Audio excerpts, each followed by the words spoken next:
कबीर आश्रम रीवा से पधारे हुए श्रद्धेय श्री साहिब जी, संचालन कर रहे मेरे साथी धीरेन्द्र जी, जो आपके पड़ोस सुखशाला से आप आए हुए और हम लोग के बहुत पुराने साथी हैं। साथ साथ प्रयागराज आश्रम में पूज्य गुरुदेव सद्गुरु श्री अभिलाष साहब जी के साथ आप रहा करते थे। वहाँ पर कबीर विचारों को और ठीक से मनन चिंतन करने के लिए संतों के साथ रह करके और साधना की गहराई को समझने के लिए काफ़ी लंबे समय तक वहाँ रहे। सिंगादिया जी, आज से साल भर पहले न तो मैं सिंगादिया जी को जानता था, न सिंगादिया जी मुझे जानते थे। बस वो अभी जो बोल रही थी ना पहले, साध्वी ज्योति जी, उनके आश्रम में पिछले साल भर ही लगभग हुआ होगा या नहीं भी हुआ होगा, वहाँ जाने का अवसर मिला और ऐसा संजोग कि आप माता जी के साथ में वहाँ गए और मुझे भोपाल से ट्रेन बैठने की बात थी और मैं उनके गाड़ी में बैठ गया। अब जब गाड़ी में बैठ गया तो घर में लाना ही है। घर ले गए, बहुत अच्छा मकान भोपाल में भी, ऊपर रुकना हुआ। एक रात अगले दिन ट्रेन में बैठा दिए।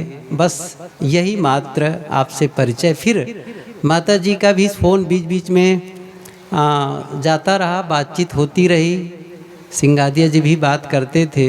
आप दोनों का प्रेम मिला, मुझे स्नेह मिला। और फिर से आपके जो गांव है, पैतृक गांव, वहाँ पर ये आयोजन, उनका मन तो पहले से था आप लोगों के बीच में सत्संग का आयोजन हो, लेकिन सेवा निवृत्त होना एक निमित्त बना और यह आयोजन हुआ।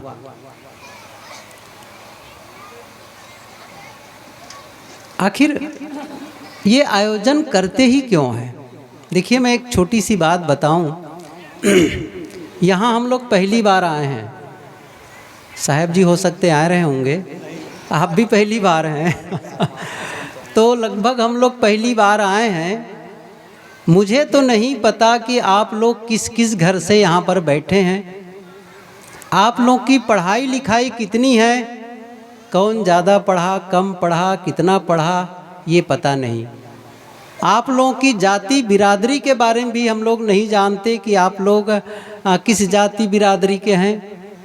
वैसे तो कबीर पंथ में तो इन सब चीज़ों का कोई महत्व नहीं है। साहब इस बात पर विस्तार से बताएंगे। मैं ये कहना चाहता हूँ कि आप लोगों की योग्यताओं पर, आप लोगों के जो वाणिज्य व्यापार खेती बाड़ी के विषय में नहीं जानते, स्वभाव के बारे में नहीं जानते, लेकिन इन सारी अनभिज्ञता के बावजूद मैं एक चीज़ जानता हूँ आप सबके बारे में। एक चीज़, वो क्या है? वो है आप जितने लोग बैठे हैं वे सभी के सभी सुख शांति का जीवन जीना चाहते हैं, आनंद का अनुभव करना चाहते हैं, सुंदर स्वास्थ्य का अनुभव करना चाहते हैं और आपस में, परिवार में एक सुंदर रिश्ता चाहते हैं, आपस के संबंध में मधुरता चाहते हैं, आपस के संबंध में प्रेम चाहते हैं और एक समृद्ध जीवन जीना चाहते हैं। मैं कैसे जानता हूँ इसको? पहली बार मिला तो भी, क्योंकि मैं स्वयं भी यही चाहता हूँ। हम सब बराबर हैं। जो मैं चाहता हूँ, जो हम सब चाहते हैं, आप सब भी वही चाहते हैं। जो आप लोग भोजन करते हैं वही तो भोजन हम लोग करते हैं। कोई अलग है? दुख सुख का अनुभव आप सबको भी होता है, दुख सुख का अनुभव हमें भी होता है, हानि लाभ महसूस होता है, स्वास्थ्य सबका बिगड़ता है। देखो, अभी कुछ समय पहले कोरोना काल गुजरा, तो ऐसा नहीं कि सन्यासियों को कोरोना नहीं हुआ या संतों का शरीरांत नहीं हुआ कोरोना के चलते। जब सबको हुआ इस नियम से मुझे पता है कि आप सभी सुख शांति का जीवन जीना चाहते हैं, आनंद का अनुभव करना चाहते हैं, परस्पर में प्रेम का अनुभव करना चाहते हैं, सुंदर स्वास्थ्य का अनुभव करना चाहते हैं और समृद्ध जीवन जीना चाहते हैं। ये कैसे हो? ये कैसे हो? महत्वपूर्ण प्रश्न यह है कि ये चीज़ें हम कैसे पाएं। देखिए, आप कोई भी चीज़ पाना चाहते हैं, कोई भी काम करना चाहते हैं, उसका नियम पहले यह है कि उस बारे में आप ज्ञान प्राप्त करें, उसके बारे में पर्याप्त जानकारी प्राप्त करें और जो जानकारी मिले उसका आप अभ्यास करना शुरू कर दीजिए, उसके अनुसार काम करना शुरू कर दीजिए, तो फिर उसका लाभ होगा। जैसे कोई खेती ही करना चाहे और खेती में फसल तो कई प्रकार की हैं, आप अमुक प्रकार की फसल, जैसे अब इधर के जो फसल है, कोई ये चाहता है कि नहीं मैं इसमें एक अलग ढंग से फसल पैदा करूं, अलग खेती करूं। लोग तो कर ही रहे हैं इन सब चीज़, खेती को जो दिख रहे हैं आसपास में, एक ऐसी खेती करूं, एक ऐसी फसल पैदा करूं जिसकी मांग ज़्यादा है, जिसमें अधिक धन कमाया जा सकता है, लोगों को रोजगार दिया जा सकता है।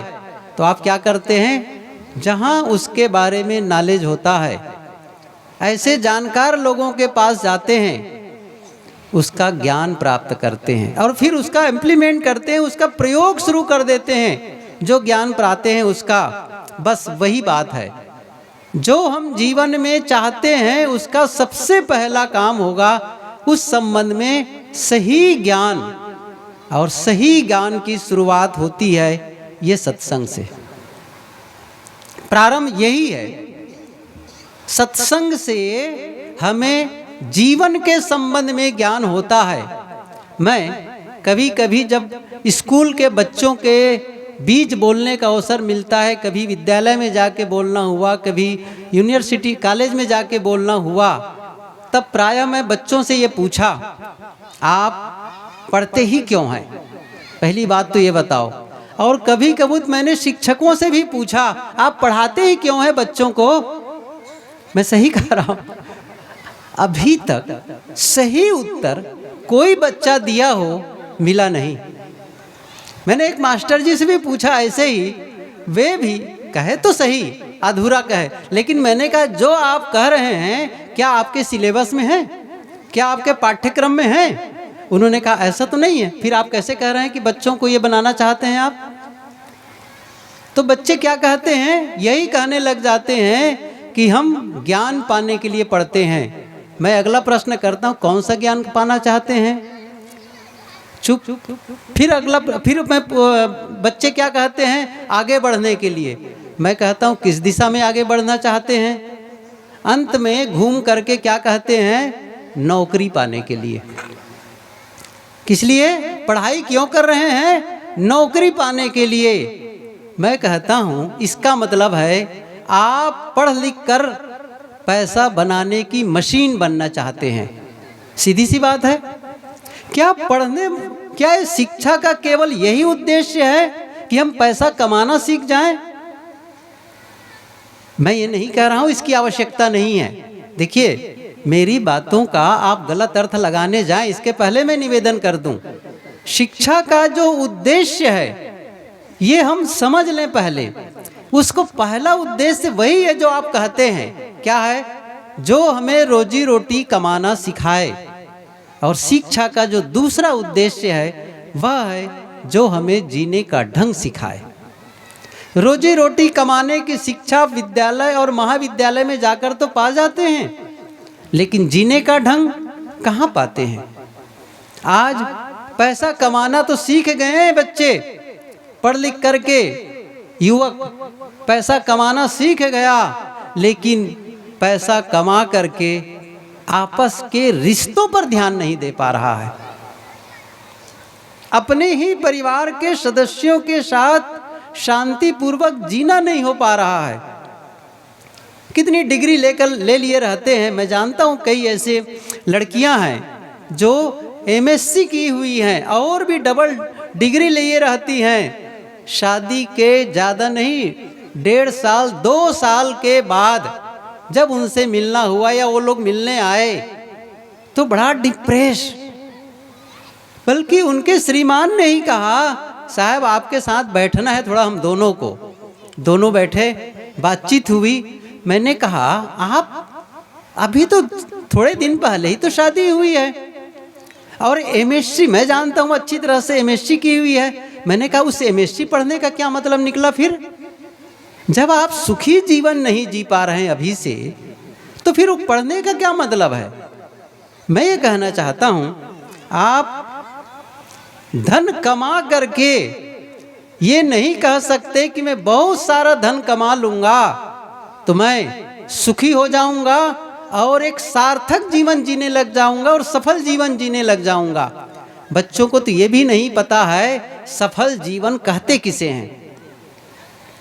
मैंने कहा ना, क्योंकि स्कूल में केवल सिलेबस कंप्लीट कराया जाता है, जीवन का पाठ नहीं पढ़ाया जाता है। जीवन कैसे जीना है जब इसका ज्ञान ही नहीं दिया गया। देखिए मैं एक चीज बताऊं आप लोगों को, एक स्कूल का टीचर बनता है कोई युवक, उसकी ट्रेनिंग होती है। कोई फौज में जाता है, ट्रेनिंग होती है। इंजीनियर की ट्रेनिंग होती है। किसी भी क्षेत्र में कोई काम करना शुरू करता है उसके पहले सरकार उसको ट्रेनिंग देती। डॉक्टर को एक एमबीबीएस डॉक्टर जब बनता है तो 5 सालों पढ़ाई करता है, तब जाकर के एक डॉक्टर बन के निकल पाता है। लेकिन जब आप सभी जीवन की शुरुआत किए, और मैं थोड़ा इसको और आगे बढ़ाकर कहूँ, जब आप गृहस्थी की शुरुआत किए, क्या ट्रेनिंग हुई? क्या इसकी ट्रेनिंग की व्यवस्था है? अन्य क्षेत्रों में क्यों जरूरत है फिर? जब पढ़ाना, जब पढ़ लिया तो पढ़ा लो। इंजीनियरिंग कर ही लिया, ट्रेनिंग की क्या जरूरत है आपको? लेकिन नहीं, ट्रेनिंग चाहिए। ऐसे ही जीवन में कोई ट्रेनिंग नहीं है, कोई व्यवस्था नहीं है। ये संत, ये सत्संग एक यही आधार है जो जीवन का संदेश देते हैं, जीवन का पाठ पढ़ाते हैं, सही जीने का तरीका बताते हैं। हम सबको इसलिए सत्संग का आधार लेना है। सत्संग क्यों? बहुत थोड़े में मैं इस बात को बताऊं, क्योंकि आज पहला दिन और संभवतः बहुत दिनों के बाद ये सत्संग का अवसर मिला होगा। बहुत थोड़े में बताऊं मैं क्यों। आप खेती करते हैं, आप खेती करते हैं, क्यों करते हैं खेती? क्योंकि अन्न चाहिए। नौकरी करते हैं, क्यों चाहिए? व्यापार करते हैं, क्यों करते हैं? क्योंकि धन चाहिए। क्यों धन चाहिए? क्योंकि जीवन गुजर करना है। भोजन चाहिए, कपड़े चाहिए, रहने की जगह चाहिए, रोटी कपड़ा और मकान, ये जो हमारी बुनियादी आवश्यकता है, इसकी पूर्ति बिना धन के संभव नहीं है। इसलिए धन कमाते हैं। लेकिन केवल जीवन गुजर हो जाए, क्या हमारे जीवन की सार्थकता है? एक है जीवन गुजर, ध्यान दीजिए, एक है जीवन गुजर। वो कैसे होता है? धन से होता है। रोटी कपड़ा और मकान हम पाते हैं धन कमा करके, लेकिन सत्संग, सत्संग करके हम जीवन सुधार करते हैं। दोनों का अंतर को समझें। एक है जीवन गुजर और दूसरा है जीवन सुधार। एक है सुधरा हुआ जीवन और दूसरा है बिगड़ा हुआ जीवन। ये बात जो मैं बता रहा हूँ, जो मैं बोल रहा हूँ, आप लोगों तक पहुँच रही है कि नहीं पहुँच रही बातें? ध्यान है मैं क्या कहना चाहता हूँ? इसको और थोड़ा से आपको समझाना चाहता हूँ, आप ख्याल करिए। मैंने क्या कहा? एक है सुधरा हुआ जीवन और दूसरा है बिगड़ा हुआ जीवन। इसको इस ढंग से समझें। एक मकान है जो महीनों नहीं वर्षों से वहां पर सफाई नहीं हुई है, जिसमें बहुत धूल और कचड़े और मकड़ी के जाले भरे हुए हैं और बहुत से कीड़े जो खतरनाक कीड़े हैं वहाँ, वो सब घर बना लिए हैं। एक मकान वह, एक दूसरा मकान जहाँ पर रोज सफाई होती है, रोज झाड़ू पोछा लगाते हैं, बिल्कुल साफ घर। आपको कहा जाए इन दोनों में से किस मकान में रहना पसंद करेंगे? सब समझ रहे हैं मेरी बातें? अब साफ मकान में। आपके पास में एक गंदा कपड़ा हो और एक कपड़ा हो जो साफ सुथरा हो, आप साफ कपड़ा पहनना चाहेंगे।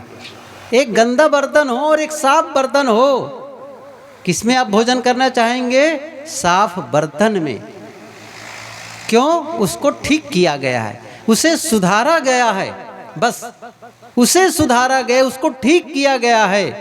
एक गार्डन, जरा ख्याल करिए, बगीचा, एक पार्क हो, जहां पर आप जाएं तो देखें क्या वहां जो पौधे लगे हैं लेकिन पौधे सूख रहे हैं, फूल के भी पौधे हैं लेकिन मुरझाए हुए हैं, कहीं कहीं फूल दिखते हैं।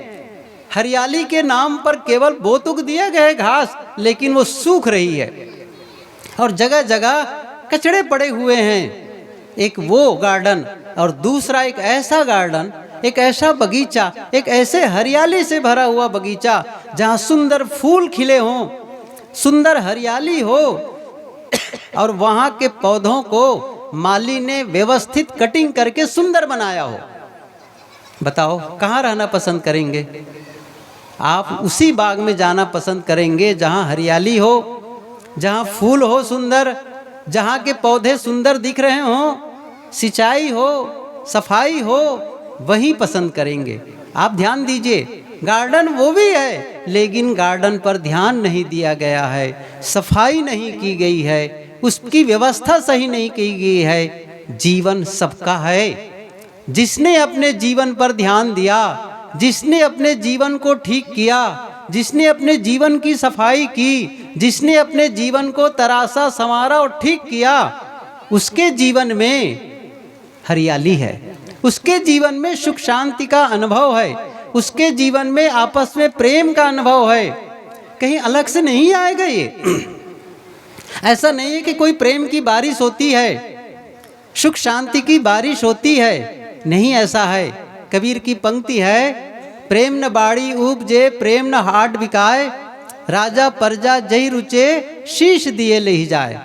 साहब कहते हैं प्रेम आप बाजार से खरीद के नहीं ला सकते, प्रेम आप खेत में पैदा नहीं कर सकते, इसके लिए आपको बहुत विनम्र होना पड़ेगा, इसके लिए अपने अहम को खत्म करना पड़ेगा, इसकी कमाई करनी पड़ेगी, वो अपने आप आने वाली नहीं है।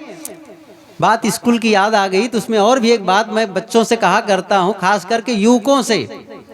आप मान लो पढ़ लिख करके बहुत सारी डिग्री पा गए, आजकल की पढ़ाई एक नए ढंग से होती। जब आज से 40 साल पहले हम लोग पढ़ते थे, उस समय की डिग्री और आज की डिग्री में बहुत अंतर है। नई नई कोर्स कंप्यूटर के हो चुके हैं और नई नई बातें बच्चे कहते हैं और नई नई पढ़ाई के तरीके शुरू हो गए हैं। लेकिन आप उन सारी पढ़ाइयों को करके बहुत सारी डिग्री प्राप्त कर लिए, आप पीएचडी हो गए।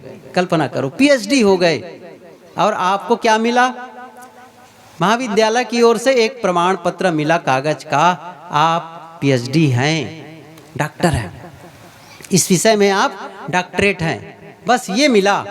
फिर मैं कहता हूँ आपको एक कागज मिल गया इतना बड़ा जिसमें आपको प्रमाणित किया गया है कि आप पीएचडी हैं। क्या आपकी पत्नी रूठ जाएगी तो क्या उस प्रमाण पत्र को लेकर के उसके सामने जाएंगे? देखो जी मैं डॉक्टर हूँ, मेरी बात मान जाओ कह करके? क्या आपके पीएचडी के प्रमाण पत्र को देख करके आपकी श्रीमती मान जाएगी? मैं कहता हूं, सावधानी के लिए बता देता हूं अभी से, वो आपके हाथ से प्रमाण पत्र छीनेगी, 10 टुकड़े में फाड़ेगी और डस्टबिन में फेंक देगी। वहां काम नहीं आएगा आपकी डिग्री, नहीं आएगी आपकी डिग्री वहां काम। आप वहां काम आने वाली आपकी विनम्रता, आपकी ईमानदारी, आपका प्रेम। क्या आपने जीवन में इसको विकसित किया है? नहीं किया है। और पैसा कमा लिए और पैसे का ही आप अपने लिए नुकसान कर रहे हो। पैसे कमा करके ही तो लोग नशा करते हैं। आप बताइए, चाहे एक मजदूर ही क्यों न हो, एक बड़ा अफसर ही क्यों न हो, आश्चर्य तो तब होता है ये चिकित्सक कहलाने वाले लोग और ये शिक्षक कहलाने वाले लोग भी जब नशा का सेवन करते हैं तो क्या वो बच्चों को उपदेश का शिक्षा देते हैं, और क्या ही वो अपने जो आते हैं पेशेंट, जो मरीज आते हैं, उनको कौन सी शिक्षा देते हैं? कोई भी डॉक्टर बता दे कि नशा करने से, सिगरेट पीने से, गुटखा खाने से, शराब पीने से स्वास्थ्य सुंदर होता है? कहीं लिखा है किसी लिटरेचर में उनके? क्या वो 5 साल की जो MBBS की डिग्री करते वहां पर लिखा गया है कि नशा सेवन करने से स्वास्थ्य सुंदर होता है? इसका मतलब है पढ़ते तो हैं लेकिन जीवन में नहीं है वो चीज। अच्छा, जीवन में क्यों नहीं है? क्योंकि सत्संग से जुड़ा हुई नहीं है, संतों के संपर्क में ही नहीं है। उन्हें ये नहीं बताया गया कि धन का भी सही उपयोग करके जीवन को सुखमय बनाया जा सकता है, नहीं बताया गया है। इन शिक्षकों को जो नशा करते हैं, मैं जानता हूं कि ऐसे भी शिक्षक हैं जो सचमुच बहुत ही अच्छे हैं, जिनके आदर्श, जो जीवन का बच्चों को पाठ पढ़ाते हैं। मैं शिक्षकों से ये विनम्र निवेदन भी करता हूं, आप केवल बच्चों को सिलेबस कंप्लीट मत कराइए। आपको जो समय मिलता है आधे घंटे का, 1 घंटे, जितना भी आप 40 मिनट पढ़ाते हैं बच्चों को, उसी में से समय निकाल करके 5 मिनट, 10 मिनट, कभी कभी चाहे सप्ताह भर में एक बार, 15 दिन में एक बार, चाहे महीना में सही एक बार, कुछ समय निकालिए 5-10 मिनट के लिए और बच्चों को जीवन का पाठ पढ़ाइए। और मैं अपने अनुभव से जानता हूं, केवल सिलेबस कंप्लीट कराने वाले शिक्षकों को बच्चे प्रायः भूल जाते हैं, लेकिन जीवन के पाठ पढ़ाने वाले शिक्षकों को बच्चे जीवन भर याद रखते हैं। ये बहुत महत्वपूर्ण है। इसलिए जीवन को सुखमय जीना है, जीवन को शांतिमय जीना है, जीवन में आनंद का अनुभव करना है, जीवन में रिश्तों में परस्पर प्रेम का अनुभव करना है, तो जीवन उबड़ खाबड़ जीने से काम नहीं चलेगा।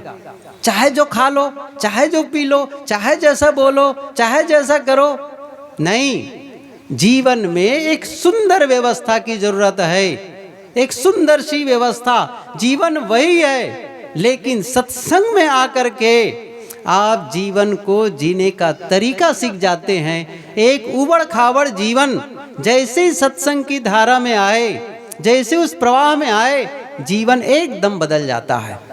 फिर वही जीवन, जिस जीवन में आप दुख का अनुभव कर रहे थे, वही जीवन जिसमें अशांति का अनुभव कर रहे थे, वही जीवन जिसमें आप बीमारी का अनुभव कर रहे थे, वही जीवन जिसमें लड़ाई झगड़े का अनुभव कर रहे थे, जब आप अपने जीवन में बदलाव करते हैं, उसी जीवन में क्या होने लग जाता है? उसी जीवन में सुंदर स्वास्थ्य का अनुभव होने लग जाता है, आपस में प्रेम का अनुभव होने लग जाता। जीवन वही है। देखो, जीवन का ठीक करने का मतलब नहीं है कि आपको घर मकान बदलना है, आपको कपड़े बदलना है, नहीं, आपको बदलना है बस। मैं एक उदाहरण दूं आप लोगों को, बड़ा देहाती उदाहरण मैं बताता हूं, आप लोग थोड़ा, ये माताएं ध्यान दे मेरी ओर। बड़ी आप लोगों के प्रति मेरा विनम्र निवेदन है कि आप लोगों के प्रति आभार है कि इतनी संख्या में आप लोग बैठी तो हैं कम से कम। जितना संदेश आप तक पहुंचे, जो समझ में आए उसको ग्रहण करते जाइए। कपड़ा धो करके, पूरे घर भर का कपड़ा धो करके आप फैला दिए सुखाने के लिए। आजकल तो वॉशिंग मशीन भी है। मान लो वॉशिंग मशीन न भी हो तो मैन्युअली अलग अलग धो करके आप पूरे कपड़े को सुखा दिए, और जब कपड़े पूरी तरह सूख गए, उन सारे कपड़ों को उतार करके लाए। देखिए, मैं थोड़ा सा अंतर कितना परिवर्तन करता है, कितना अंतर होता है, इसी को मैं बताना चाहता हूँ। क्या हुआ? उन पूरे कपड़ों को उतार करके लाए और उसे क्या किए? एक अलमारी में पूरी तरह से ठूस दिए। बस ऐसे लाए और बस ऐसे लपेट करके ठूस दिए। अब आप 3 दिन के बाद उन कपड़ों को निकाल करके पहनेंगे, जिसमें सिकन भरा हो, सलवटों से भरा वो कपड़े हैं, पहनने में अच्छा लगेगा? कैसा लगेगा? आपकी फीलिंग कैसी होगी? आप महसूस कैसे करेंगे उन कपड़ों को पहन करके? पसंद नहीं करेंगे। और वही कपड़े हैं, सूखने के बाद लाए, उसको सुंदर सा आप प्रेस किए, है ना, लोहा इस्त्री किए, उसमें सुंदर सा, और अलग अलग कपड़े को सुंदर समेट करके, अलग अलग कपड़े के वर्गीकरण करके, जैसे उस कपड़े का है अलग अलग ढंग से रखे, और सुंदर प्रेस हुआ कपड़ा, अब आप 2 दिन के बाद पहनेंगे उस कपड़े को, कैसा लगेगा? कपड़े वही हैं, कपड़े वही हैं। एक तरीका क्या है, एक को रख कैसे रहे हैं और दूसरे को आप कैसे रख रहे हैं, कैसे उसको ठीक करके रख रहे हैं। जीवन वही है, बस जीवन वही है। लेकिन जैसे ही उसमें आप कुछ काम करने लग गए, कुछ उसमें, मैंने अभी उदाहरण दिया था ना एक गार्डन का, आप कई ऐसे बगीचे में जाकर के, गार्डन में जाकर के देखो, पार्क में जाकर के माली उन पौधों को कैसे कटिंग करके सुंदर बनाए हुए हैं, कैसे बनाते हो, देखने में भी सुंदर लगने लग जाता है। यही तो करना है हम लोग को जीवन में, और कुछ अलग करना है? बस इसे ही ठीक करना है अपने जीवन में, कहीं अलग जाने की जरूरत नहीं है। खाने पीने के ढंग को ठीक कर लो, नशा वाली चीजें नहीं। एक सुंदर जीवन किसे कहेंगे? कभी भी आप अकेले बैठ करके सोच सकते हो, क्योंकि गलत तरीके से जीवन जिएंगे तो कभी भी सुख शांति का अनुभव नहीं होगा। सही तरीके से जीवन जीने में ही सुख शांति का आप अनुभव कर सकते हैं। कोई गलत बोल रहा हो, कुछ भी बोले चला जा रहा हो, कुछ भी, चाहे उनके मुंह से गाली निकले, चाहे उनके मुंह से झूठ निकले, अश्लील निकले, चाहे व्यंग निकले, कुछ भी, दूसरों को तकलीफ देने में उनको ये आनंद आ रहा हो और ये मिले, एक है इससे मुझे सुख मिलेगा, कभी नहीं हो सकता है। ये एक सूत्र छोटा सा याद रखें, आप कभी भी दूसरों को तकलीफ दे करके सुखी नहीं हो सकते।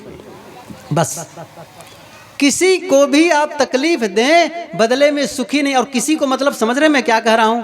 थोड़ा मैसेज समझिए। किसी को मतलब ये हुआ दूसरों को भी नहीं और खुद को भी नहीं।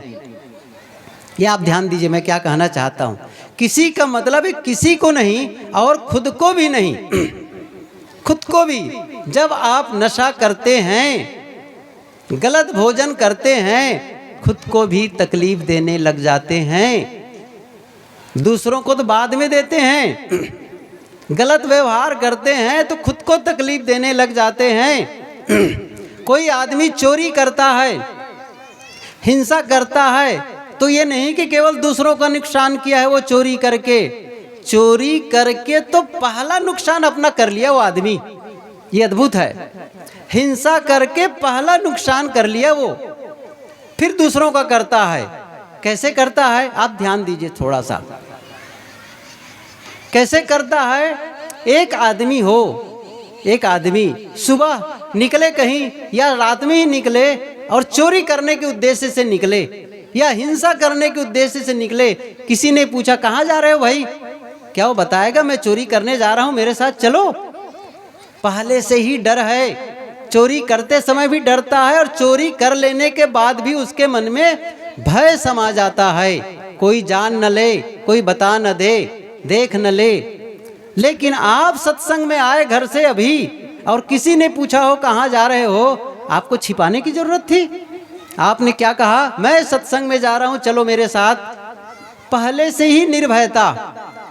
ये कितना नुकसान गलत करने से होता है। आप पहले ही अपना नुकसान करने लग जाते हैं, लेकिन सही रास्ते पर जब चलते हैं तो पहले ही अपना फायदा करने लग जाते हैं। ये सत्संग हमारे जीवन को एक सुंदर तरीके से जीने का तरीका बताता है। यह सत्संग हमारे जीवन में सफाई, एक सुंदर व्यवस्था, जो जीवन है उसको कैसे हम सही तरीके से जिएं और एक सुंदर परिणाम जीवन में पाएं, जिससे जीवन में सुख शांति का अनुभव हो। ये सत्संग का लाभ है, मानव जीवन का लाभ है। हम सभी मानव का जीवन पाए हैं, इसे सुखमय, इसे सुंदर बनाना है, इसे सुंदर बना करके आनंद का अनुभव करना है।